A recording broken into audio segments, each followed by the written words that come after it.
নমস্কার বন্ধুরা, আমি প্রশান্ত বং 24 স্পোর্টসে আপনাদের সকলকেই স্বাগত। 2025 চ্যাম্পিয়ন্স ট্রফিতে চ্যাম্পিয়ন আমাদের ভারতীয় ক্রিকেট টিম। 2013 সালের পর আবারও চ্যাম্পিয়ন্স ট্রফিতে আমাদের বিরাট কোহলি এবং রোহিত শর্মারা।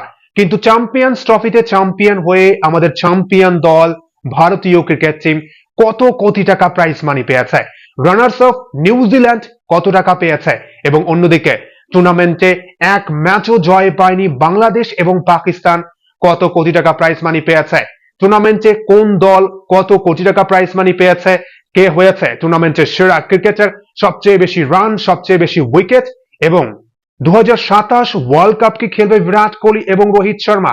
নিজের অবসর প্রসঙ্গে রোহিত শর্মা কি বলেছে, চ্যাম্পিয়ন্স ট্রফির প্রাইজ মানি এবং বিরাট কোহলি রোহিত শর্মার অবসর প্রসঙ্গ নিয়ে আলোচনা করব এই ভিডিওতে। দুর্দান্ত জয় পেয়েছে ভারতীয় ক্রিকেট টিম। 2000 সালের চ্যাম্পিয়ন্স ট্রফির ফাইনালে আমরা এই নিউজিল্যান্ডের কাছেই পরাজিত হয়েছি। 2021 ওয়ার্ল্ড টেস্ট চ্যাম্পিয়নশিপের ফাইনালে আমরা পরাজিত হয়েছি, কিন্তু এবার বদলা নিয়েছে বিরাট কোহলি এবং রোহিত শর্মারা। ফাইনালে দুবাইয়ের মাটিতে ক্যাপ্টেন রোহিত শর্মার ম্যাচ উইনিং 76 রানের ইনিংস এবং ভারতীয় ক্রিকেট টিম এই ম্যাচে 4 উইকেটের ব্যবধানে জয়লাভ করেছে এবং 2025 চ্যাম্পিয়ন্স ট্রফিতে চ্যাম্পিয়ন আমাদের ভারতীয় ক্রিকেট টিম। এবং চ্যাম্পিয়ন দল আমাদের ভারতীয় ক্রিকেট টিম চ্যাম্পিয়ন হয়ে পেয়েছে 20 কোটি টাকা প্রাইজ মানি এবং তার সাথে টুর্নামেন্টে অংশগ্রহণ করার জন্য পেয়েছে 1,90,00,000 টাকা এবং প্রতি ম্যাচ জয়ের জন্য পেয়েছে 30 লক্ষ টাকা করে। গ্রুপ পর্বের 3 ম্যাচে আমরা জয় পেয়েছি, এছাড়াও সেমিফাইনাল এবং ফাইনাল টোটাল 5 ম্যাচ জয় পেয়েছে ভারতীয় cricket team. Unbeaten ICC champions ট্রফিতে রোহিত শর্মার ভারতীয় ক্রিকেট টিম, এবং চ্যাম্পিয়ন্স ট্রফিতে চ্যাম্পিয়ন হয়ে ভারতীয় ক্রিকেট টিম প্রায় 22,50,00,000 টাকা প্রাইজ মানি পেয়েছে। অন্যদিকে রানার্স অফ দল নিউজিল্যান্ড ভালো লড়াই করেছে 251 রান করার পরেও নিউজিল্যান্ড ক্রিকেট টিম, এবং নিউজিল্যান্ড চ্যাম্পিয়ন্স ট্রফিতে রানার্স আপ হওয়ার পর পেয়েছে 9,71,00,000 টাকা এবং তার সাথে টুর্নামেন্টে অংশগ্রহণ করার জন্য 1,09,00,000 টাকা প্রায়, এবং প্রতি ম্যাচ জয়ের জন্য পেয়েছে 30 লক্ষ টাকা করে। এবং নিউজিল্যান্ড টোটাল প্রায় 12 কোটি টাকা প্রাইজ মানি পেয়েছে আমাদের ইন্ডিয়ান রুপিতে 2025 চ্যাম্পিয়ন্স ট্রফিতে রানার্স আপ হওয়ার পর। এবং টুর্নামেন্টে অস্ট্রেলিয়া এবং south Africa cricket team semifinal থেকে বিদায় নিয়েছে। সেমিফাইনালে কোয়ালিফাই করার জন্য এই দুই দল পেয়েছে 4,86,00,000 টাকা এবং তার সাথে টুর্নামেন্টে অংশগ্রহণ করার জন্য পেয়েছে 1,09,00,000 টাকা প্রায়, এবং প্রতি ম্যাচ জয়ের জন্য পেয়েছে কিন্তু 30 লক্ষ টাকা করে। এবং টুর্নামেন্টে সাউথ আফ্রিকা ক্রিকেট টিম আবারও চোখ করেছে সেমিফাইনাল ম্যাচে, নিউজিল্যান্ডের সাথে ম্যাচে পরাজিত হয়েছে সাউথ আফ্রিকা ক্রিকেট টিম, এবং টুর্নামেন্টে সাউথ আফ্রিকা ক্রিকেট টিম পেয়েছে প্রায় 6,55,00,000 টাকা। এবং অন্যদিকে আর এক সেমিফাইনালিস্ট অস্ট্রেলিয়া ভারতের সাথে সেমিফাইনাল ম্যাচে পরাজিত হয়েছে দুবাইয়ের মাটিতে, এবং অস্ট্রেলিয়া পেয়েছে প্রায় 6,25,00,000 টাকা। এবং চ্যাম্পিয়ন্স ট্রফির প্রাইজ মানি ভারতীয় রুপিতে কিন্তু 2-5 লাখ টাকা এদিক ওদিক হতে পারে। এবং টুর্নামেন্টে পঞ্চম দল হিসেবে ফিনিশ করেছে আফগানিস্তান ক্রিকেট টিম। দুর্দান্ত এক জয় পেয়েছে কিন্তু আফগানিস্তান ক্রিকেট টিম ইংল্যান্ডের বিরুদ্ধে, এবং ইংল্যান্ড টুর্নামেন্ট থেকে বিদায় নিয়েছে, 3 ম্যাচেই পরাজিত হয়েছে। টুর্নামেন্টে পঞ্চম স্থানে ফিনিশ করেছে এবং তার সাথে এক ম্যাচে জয় পেয়েছে আফগানিস্তান ক্রিকেট টিম, এবং আফগানিস্তান পঞ্চম স্থানে ফিনিশ করার জন্য পেয়েছে 3,04,00,000 টাকা এবং তার সাথে টুর্নামেন্টে অংশগ্রহণ করার জন্য পেয়েছে 1,09,00,000 টাকা এবং এক ম্যাচ জয় পেয়েছে কিন্তু 30 লক্ষ টাকা। এবং টুর্নামেন্ট থেকে পঞ্চম স্থানে ফিনিশ করায় আফগানিস্তান কিন্তু ইন্ডিয়ান রুপিতে টুর্নামেন্ট থেকে পেয়েছে প্রায় 4,42,00,000 টাকা। এবং টুর্নামেন্টে এক ম্যাচও জয় পায়নি বাংলাদেশ ক্রিকেট টিম এবং বিদায় নিয়েছে সবার আগে।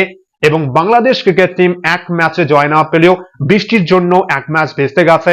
বাংলাদেশ এবং পাকিস্তানের 1 পয়েন্ট পেয়েছে এবং টুর্নামেন্টের 6ষ্ঠ স্থানে ফিনিশ করেছে বাংলাদেশ ক্রিকেট টিম। টুর্নামেন্টে এক ম্যাচও জয় পায়নি। টুর্নামেন্টে অংশগ্রহণ করার জন্য পেয়েছে 1,09,00,000 টাকা এবং 6ষ্ঠ স্থানে ফিনিশ করেছে, তাই আইসিসির তরফ থেকে পেয়েছে 3,3,50,00,000 টাকা। এবং টুর্নামেন্ট থেকে বাংলাদেশ পেয়েছে প্রায় 4,12,00,000 টাকা। এবং স্বাগতিক পাকিস্তান টুর্নামেন্ট কেনই আয়োজন করেছে, যেখানে মাত্র এক ম্যাচ খেলার সুযোগ পেয়েছে নিজেদের ঘরের মাঠে ভারতের বিরুদ্ধে 23 ফেব্রুয়ারি ম্যাচ হারের পর বিদায় কার্যত সুনিশ্চিত ছিল পাকিস্তানের, এবং এরপর ঘরের মাঠে বাংলাদেশের বিরুদ্ধে তো ভেস্তে গেছে এবং প্রথম ম্যাচেই পরাজিত হয়েছে টুর্নামেন্টের উদ্বোধনী ম্যাচে পাকিস্তান, এবং পাকিস্তানও এই টুর্নামেন্টে কোনো জয় পায়নি এবং এক ম্যাচ বৃষ্টির জন্য ভেস্তে গেছে এবং সপ্তম স্থানে ফিনিশ করেছে। টুর্নামেন্টে অংশগ্রহণ করার জন্য পাকিস্তান পেয়েছে 1,9,00,000 টাকা এবং তার সাথে সপ্তম স্থানে ফিনিশ করার জন্য পেয়েছে 1,22,00,000 টাকা। কোনো ম্যাচে জয় পায়নি পাকিস্তান ক্রিকেট টিম এবং টুর্নামেন্ট থেকে পাকিস্তান পেয়েছে 2,31,00,000 টাকা প্রায়। এবং অষ্টম স্থানে ফিনিশ করেছে কিন্তু ইংল্যান্ড ক্রিকেট টিম।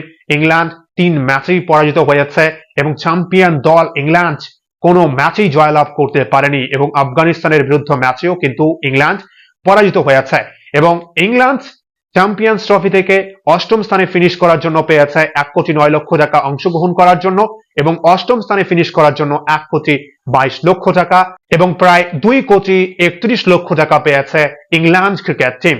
এদিক ওদিক 2-5 লাখ টাকা কিন্তু হতেই পারে এবং 2025 চ্যাম্পিয়ন্স ট্রফির চ্যাম্পিয়ন ভারতীয় ক্রিকেট টিম পেয়েছে 22,50,00,000 টাকা এবং 2025 চ্যাম্পিয়ন্স ট্রফিতে প্লেয়ার অব দ্য টুর্নামেন্ট হয়েছে নিউজিল্যান্ডের রচিন রবীন্দ্রা। ভারতীয় বংশোদ্ভূত এই ক্রিকেটার 4 ইনিংসে 263 রান করেছে, দুটো শতরান করেছে এবছরের চ্যাম্পিয়ন্স ট্রফিতে।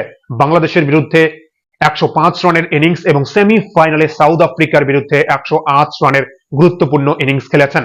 4 ইনিংসে 263 রান করেছে এবং প্লেয়ার অব দ্য টুর্নামেন্ট হয়েছে রচিন রবীন্দ্রা। টুর্নামেন্টের সবচেয়ে বেশি রান করেছে রচিন রবীন্দ্রা এবং দ্বিতীয় সর্বোচ্চ বেশি রান করেছে আমাদের শ্রেয়াস আইয়ার।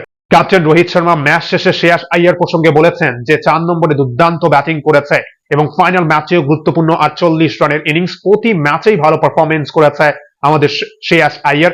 243 রান করেছে এবং বিরাট কোহলি টুর্নামেন্টে রান করেছে 218 রান এবং টুর্নামেন্টে সবচেয়ে বেশি উইকেট পেয়েছে কিন্তু ম্যাট হেনরি। খুব খারাপ লাগছে ম্যাট হেনরির জন্য যে ফাইনাল ম্যাচে তিনি খেলতে পারলেন না এবং আমরা দেখেছি যে ম্যাচ যখন শুরু হবে চোখে জল ছিল ম্যাট হেনরির।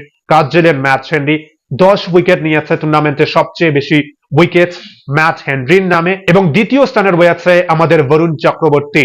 মাত্র 3 ম্যাচ খেলেছেন এবং বরুণ চক্রবর্তী দুর্দান্ত পারফরমেন্স কিন্তু চ্যাম্পিয়ন্স ট্রফিতে। নিউজিল্যান্ডের বিরুদ্ধে গ্রুপ পর্বের শেষ ম্যাচে 5 উইকেট, অস্ট্রেলিয়ার বিরুদ্ধে দুর্দান্ত বোলিং করেছেন এবং ফাইনাল ম্যাচেও প্রথম ব্রেক থ্রু দিয়েছেন এবং ভারতীয় ক্রিকেট টিমকে কামব্যাক করতে সাহায্য করেছেন। অসাধারণ, যত প্রশংসা করা হবে বরুণ চক্রবর্তীর কম হবে। 3 ম্যাচে 3 ইনিংসে 9 উইকেট নিয়েছেন আমাদের বরুণ চক্রবর্তী, ভবিষ্যতের তারকা। 2026 টি20 ওয়ার্ল্ড কাপ ভারতের মাটিতে দুর্দান্ত পারফরমেন্স করবেন এবং চ্যাম্পিয়ন্স ট্রফির পর আইপিএল রয়েছে, কলকাতা নাইট রাইডার্সের হয়েও কিন্তু দুর্দান্ত পারফরমেন্স আমরা দেখতে পারবো এই বরুণ চক্রবর্তীর। এবং টুর্নামেন্টে মোহাম্মদ শামিও কিন্তু 9 উইকেট নিয়েছে এবং ভালো কথা যে মোহাম্মদ শামির প্রথম আইসিসি ট্রফি। এর আগে যতবার আইসিসি ট্রফিতে মোহাম্মদ শামি ভারতের হয়ে প্রতিনিধিত্ব করেছিল ভারতীয় ক্রিকেট টিম পরাজিত হয়েছে সেমিফাইনাল বা ফাইনাল ম্যাচে। 2024-এ চোটের জন্য তিনি টি20 বিশ্বকাপ খেলতে পারেননি এবং টি20 বিশ্বকাপে ভারত জয়লাভ করেছে এবং প্রথম ট্রফি মোহাম্মদ শামির জন্য। 2010-11 সালের পর থেকেই ভারতীয় দলের সঙ্গে রয়েছেন, খেলেছেন কিন্তু চ্যাম্পিয়ন হতে পারেননি। অবশেষে মোহাম্মদ শামির হাতে আইসিসি ট্রফি। 2025 চ্যাম্পিয়ন্স ট্রফিতে চ্যাম্পিয়ন আমাদের মোহাম্মদ শামি। এবং সবচেয়ে বড় প্রশ্নচিহ্ন ছিল রোহিত শর্মা চ্যাম্পিয়ন্স ট্রফি শেষে কি আন্তর্জাতিক ওয়ানডে ক্রিকেটকে বিদায় জানাবে, কিন্তু সাংবাদিকদের প্রশ্নের উত্তরে রোহিত শর্মা বলেছেন আমি এখন অবসর নিচ্ছি না। কিন্তু প্রশ্ন আপনাদের জন্য, তাহলে কি বিরাট কোহলি এবং রোহিত শর্মা 2027 ওয়ানডে বিশ্বকাপ খেলবে? কি মনে হচ্ছে আপনাদের? আমাদের চ্যাম্পিয়ন ক্রিকেটার রোহিত শর্মার অবসর গ্রহণ করা উচিত ওয়ানডে ক্রিকেট থেকে, নাকি 2027 ওয়ানডে বিশ্বকাপে আপনারা দেখতে চাইছেন বিরাট কোহলি, রোহিত শর্মা এবং রবীন্দ্র জাদেজাকে? এবং দুর্দান্ত জয় ভারতীয় ক্রিকেট টিমের। শুভেচ্ছা ভারতীয় ক্রিকেট সমর্থক এবং ভারতীয় ক্রিকেট টিমকে। এবং 2013 সালের পর আবারও চ্যাম্পিয়ন আমাদের ভারতীয় ক্রিকেট টিম। রোহিত শর্মার হাতে একাধিক আইসিসি ট্রফি এই মুহূর্তে, শুধুমাত্র ওয়ানডে বিশ্বকাপটাই বাকি। তাই হয়তো রোহিত শর্মা 2027 ওয়ানডে বিশ্বকাপে অধিনায়কত্ব করতে চান এবং ভারতকে 2027 ওয়ানডে বিশ্বকাপে চ্যাম্পিয়ন করতে চান, যেটা তিনি 19 নভেম্বর 2023-এ করতে পারেননি। এবং রোহিত এবং বিরাট 2027 বিশ্বকাপ খেলবে, অবশ্যই বয়সটা প্রায় 40-এর কাছাকাছি হয়ে যাবে, কিন্তু আমার মনে হয় দুজনে যদি চায় অবশ্যই খেলতে পারে 2027 ওয়ানডে বিশ্বকাপ। এবং আবারও শুভেচ্ছা ভারতীয় ক্রিকেট টিমকে। এবং ভিডিওটি ভালো লাগলে অবশ্যই লাইক, কমেন্ট ও সাবস্ক্রাইব করে খেলাধুলোর সমস্ত আপডেট পাওয়ার জন্য চ্যানেলটি অবশ্যই সাবস্ক্রাইব করে রাখবেন। অসংখ্য ধন্যবাদ সকলকেই।